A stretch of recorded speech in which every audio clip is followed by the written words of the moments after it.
If you like cabbage, you're going to like the dish. It's coming up. Okay, welcome back to another episode of Cooking with Mr. Dan. This afternoon we're going to make a dish. It's on the stovetop. I'm calling it Chicken Imperial. And I'm going to serve it on a bed of cabbage, mixed cabbage. So a little colorful, a little healthier for me and Penny because this weekend she went out of the park. We had homemade mushroom burgers and potato chips, and now we got to get back on the real deal. So this recipe, if you look it up on the internet, you'll find it in multiple different ways. This one is just on the stove top. There's no oven. Daddy Jack's also did it, and this is a tribute to him again.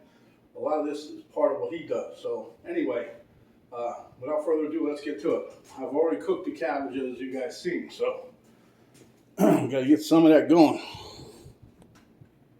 Okay, here's my pot, my pan. Back here I have some white wine and some chicken broth that I've been sitting out for a while. I got some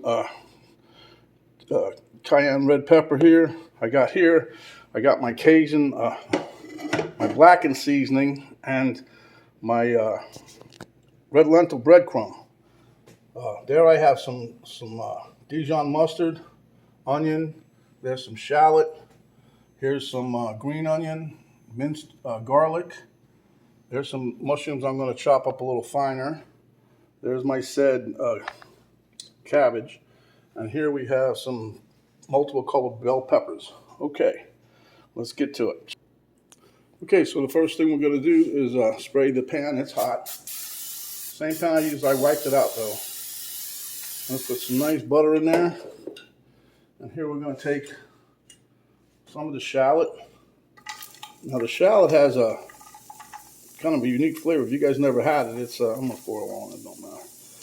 It's like a cross between a yellow onion and a sweet onion. That tastes good. Sometimes people say it even tastes a little garlicky. I don't know. I don't get that vibe. Okay, so next up we'll let that get going for a minute. And real quick, like we're going to do this here. My fork I got over here. We're going to mix this, blend this in together. There you go. Now this is taking the place of doing a lot of breading. Other recipes you'll see these people go schizo with the breading. This is just going to be a light little toss in here. That's it. And from there it's going to go right into the pan. But we like a little spicy, not spicy, but a little tasty. So I mixed the blackened seasoning. I haven't put no cayenne pepper yet. So we're going to add a little of that right quick, just a little. And that should give us a little bit of a bite. See, just a little. All right.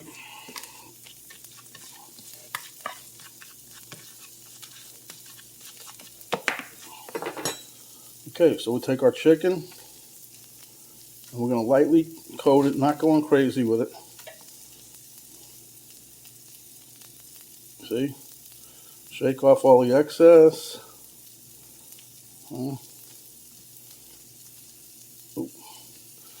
And right into the pan it goes. So we'll just show you what we're doing here. Okay, so I'm going to do some more into the breading. We're going to let this cook. I'm cooking this first, the chicken. We're not going to cook it all the way through because we're going to add it back into the pot a little bit later. But we want to get it a little bit brown, a little bit browned up. But anyhow, just a little bit of seasoning, a little bit of coating on here, not going crazy like I said. All right, we'll throw these in there. And try not to touch them if you can. I know some people it's like irresistible to touch something that's already in the pan, but try not to do it. Let it cook a little bit. Let it brown up. Let me finish doing these and we'll be right back. Okay, as you guys can see, chicken's starting to brown up nice. Still has a little bit to go, and then we're going to put that in a separate bowl, and then the rest of it will go pretty quick. Okay guys, there you can see it. The chicken is pretty much where we want it. I'd say it's a little bit more than 3/4 of the way cooked through. So now I'm going to transfer this to the bowl. Okay, we're going to use the same pan. I'm going to just put a little bit of spray in here because what we're going to start out with is our onion and the garlic and the mushrooms.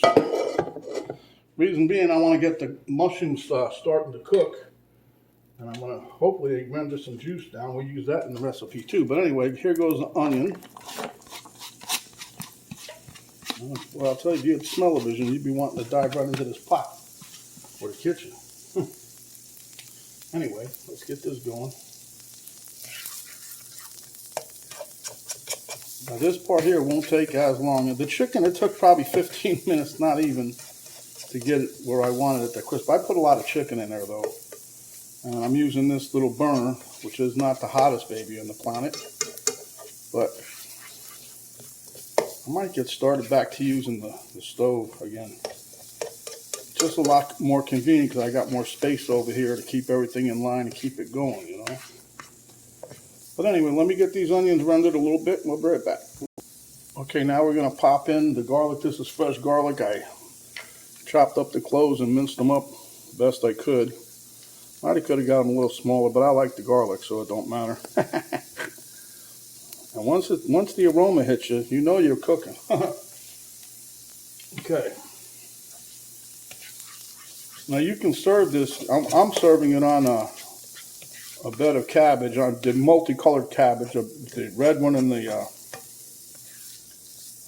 green one, and that's just for give you a little bit more visual. You know, well, that's a nice look at this. I have two colors. I got red cabbage and green cabbage. Whoa! Well, plus you're gonna have a rainbow of color from the peppers. Chicken won't look too bad, and we'll have the gravy. But the reason is because we had a nice weekend. Honey felt like having hamburgers. I said, I'll make you a good burger. And she was so excited we ate burgers Saturday and Sunday. So now it's back on the road. Okay. Now I got a nice whiff of the aroma of the garlic. So now I'm going to throw in my mushrooms. And if you notice from before, I cut these all real nice and small. Remember the word consistency. Consistency of cut, it's consistency of cook. And basically what that means is cut everything the same size. Cut everything the same size, and it will cook the same amount of time. You won't have nothing, one thing cooked, another thing not cooked. See? So give me a couple minutes and we're right back. Okay, been about 4 minutes, maybe 5, close to either one. But as you see, well, because we cut it nice and tiny, it's rendering down just fine. So now we're going to add in our bell peppers. We're going to stir those around, let them cook a little bit. Then we're going to start with the good stuff.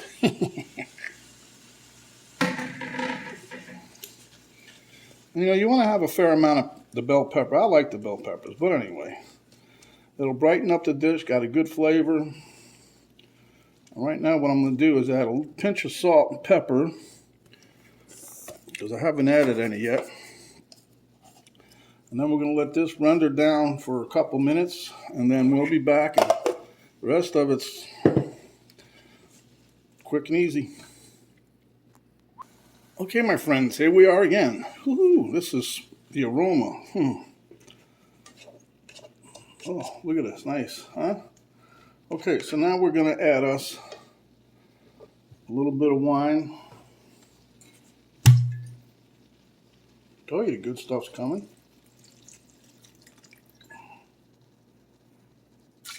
There's only a little bit left. Now I can throw the bottle away.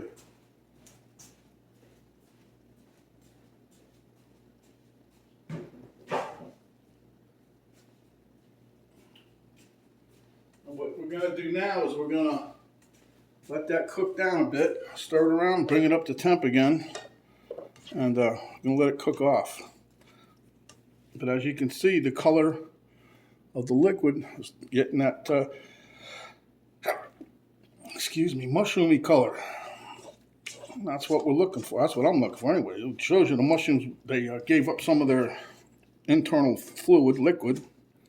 So now what we have right here, look. We're going to let that thicken up a little bit.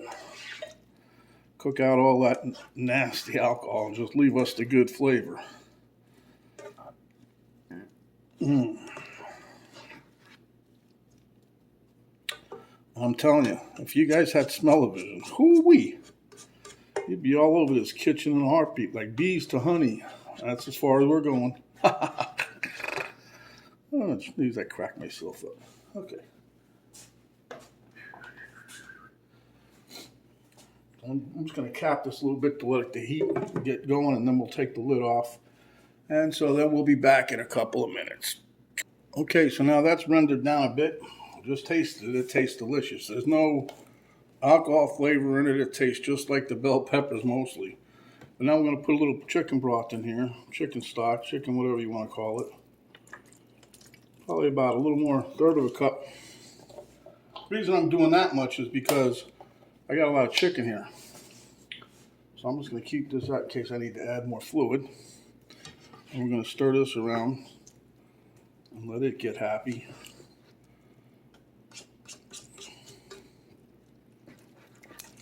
Oh yeah. Look at this. This dish looks delicious. Very colorful. Eye appeal. Okay, so now we're going to add a little bit of cream. Probably about 2 tablespoons is what I'm putting in here. That's it. No more. Penny catches me doing that, I'll go to the doghouse.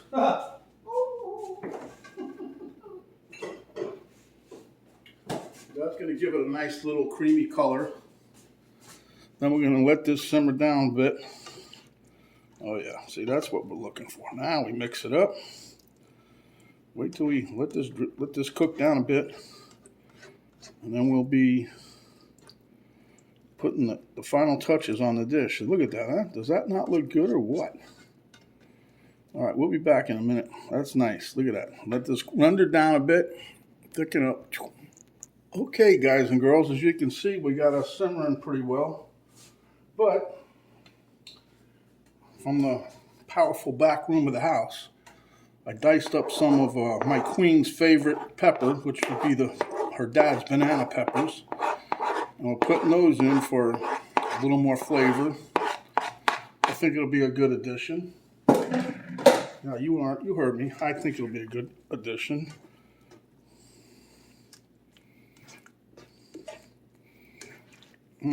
Look at that. Tell me that does not look simply delicious. Put that in a blender, we can make a smoothie. You wouldn't even know what the hell you were drinking. All right, let me get the chicken ready, as it were. Now the chicken, like I said, we did about 3/4 of the way. So hopefully this, the coating on the chicken with the flour part will help thicken up the juice a little bit. We'll find out. And I'm pouring everything in here. Woo! And I wanted a lot of chicken because that's the start of the dish, right? So we're just going to stir this around a little bit. And then we're going to let this cook down. And this dish so far I'm in about 25 minutes. So that's no prep. That doesn't include the prep. So the prep didn't take me that long. It won't take you long either. But if you want to have a tasty dish, that's worth the effort, worth the time. Okay. I'm going to leave this uncovered for right now and let it do its thing. And we will be back. Okay, my friends, you can see I swapped utensils. You know what that means, right? It's getting close. I'm going to put a little salt and pepper in here. Probably add a little bit of the other thing she likes. But for right now, I'm going to throw me in a couple of green onion in here. See?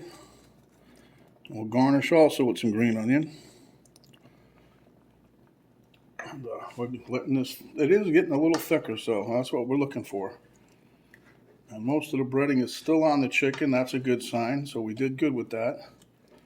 That's why you didn't cook the chicken all the way through. It's because look, it's cooking right now in the juice, see?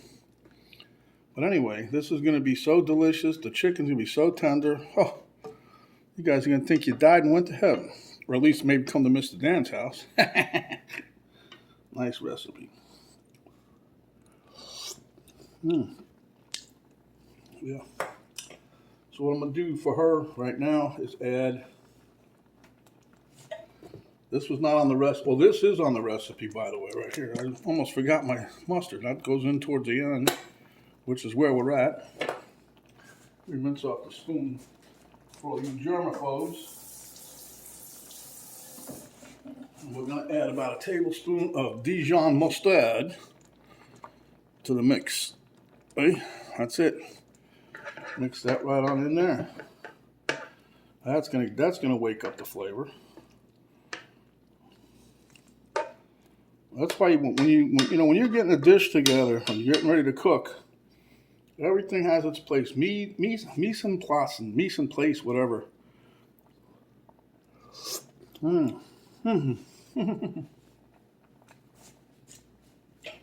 yeah, that definitely added a little flavor. But that mise en place, whatever, French term for everything in its place or something to that effect. When you do that, you get everything ready before you cook, and then you got everything there. You just start cooking, and everything's right at your fingertips. You ain't got to run back and forth, and Besides that, you don't miss anything that goes in the recipe. All right. So that being said, what's not included in the recipe that my little girl wants is, she just loves this seasoning. I don't get it, but she loves the cumin. So we're going to put a touch of cumin in there just for her. And then I think we'll be ready to plate in a couple minutes. So let's put a little seasoning like that, just a couple shakes. That's probably a quarter of a teaspoon that I put in there. The holes of that jar are so small, I don't even think a gnat could get in that jar if I lift it out. Huh? Okay. So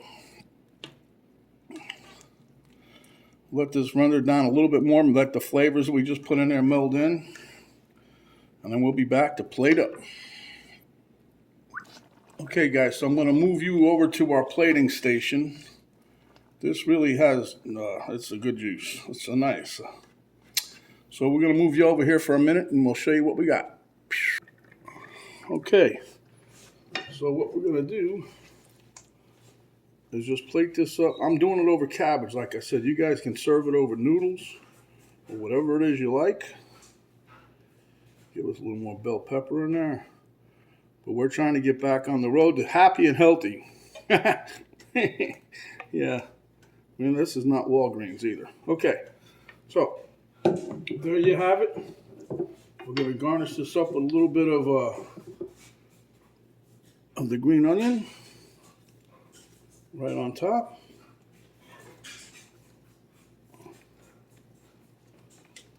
A little more. That's good. And then we shall see you at the taste test table.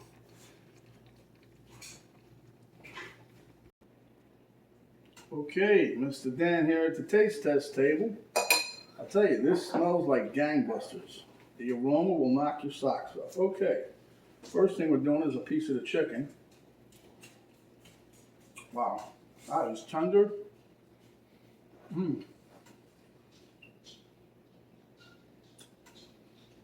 That's delicious. Okay, now we'll get some of the cabbage and some of the other veggies.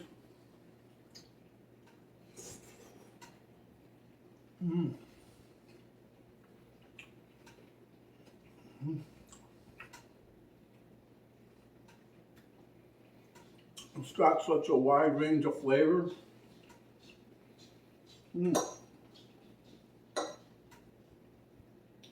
The bell peppers, the onion, it's all good.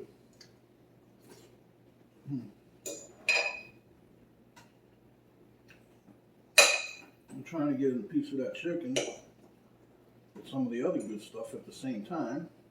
We have that all in one bite. Whoop.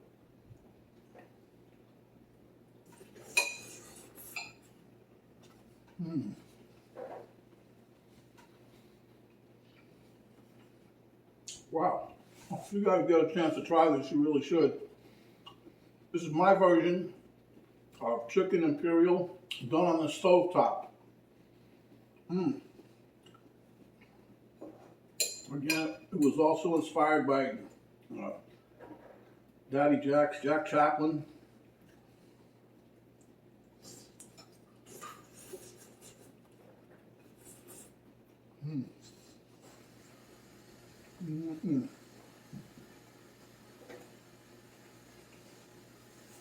This is delicious.